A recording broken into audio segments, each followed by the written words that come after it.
Hey, welcome back. Sometimes I think the most fascinating stories aren't the ones about the crime itself, but about everything that happens after. The shadows it casts, the people it pulls in, the sheer, chaotic mess of human nature it reveals. It's like dropping a single stone into a still pond and watching the ripples touch shores you never even knew were there. I'm Ibnul J. Farabi, and this is Underworld Kings, The Rise and Fall. And today, we're diving into a story that is less about a king of the underworld and more about what happens when the glittering world of extreme wealth collides with the murky world of power and corruption. This is the mysterious death of Sir Harry Oakes. Picture this: Nassau, the Bahamas, in July of 1943. It's a tropical paradise, but a tense one.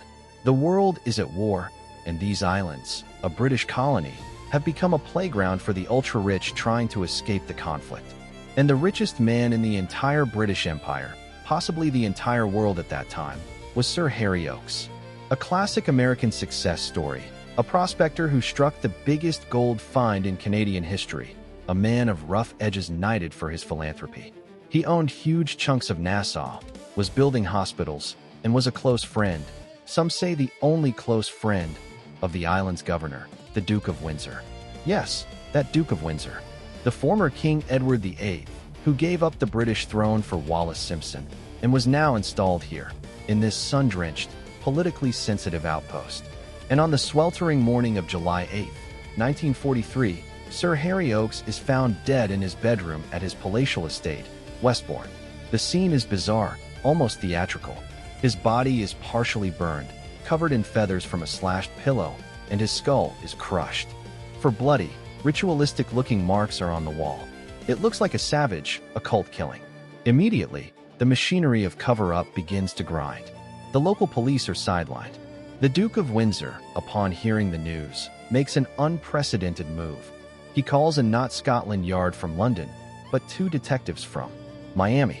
A Miami police captain named Edward Melchin and a detective named James Barker. This, in the middle of World War II, with U-boat-infested waters between Florida and the Bahamas. It made no sense, unless you didn't want a proper investigation. The Miami detectives bungle the scene spectacularly. They declare it a suicide by gasoline, an absurd conclusion given the blunt force trauma. They gather no meaningful evidence. Within days, they've zeroed in on a suspect, Oakes' own son-in-law, Alfred de Marigny, a charming, handsome French Mauritian playboy whom Sir Harry despised.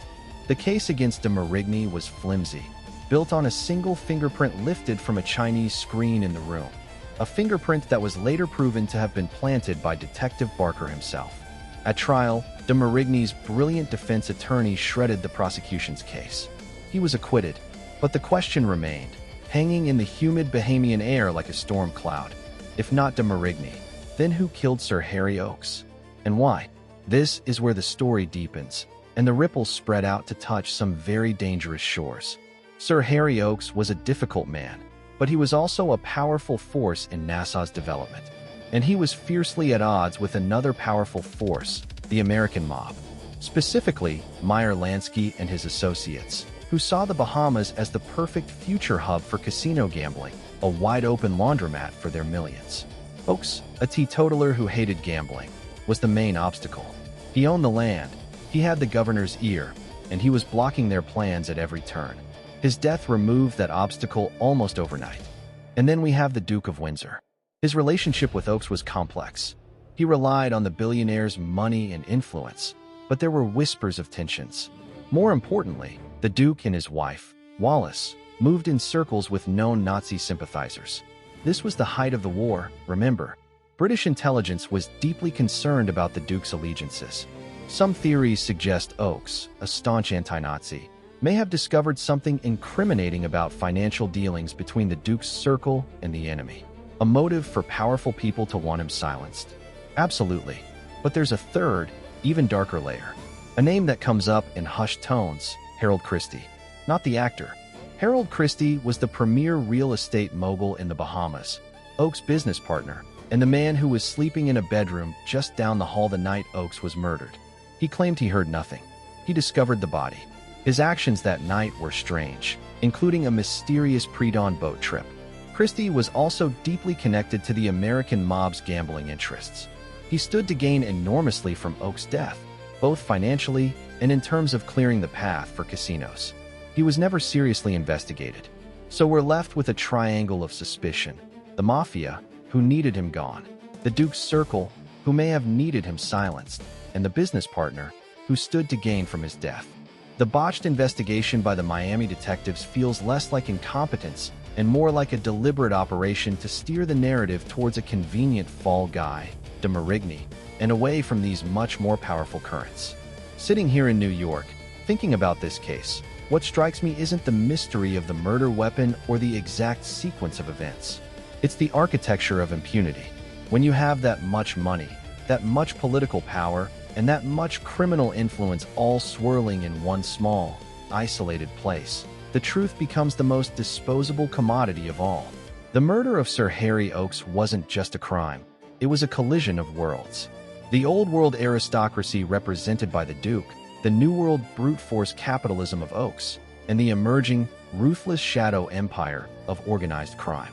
Oakes was the stone dropped in the pond, and the ripples showed just how interconnected those worlds really were. The official case remains unsolved, but the outcome is telling.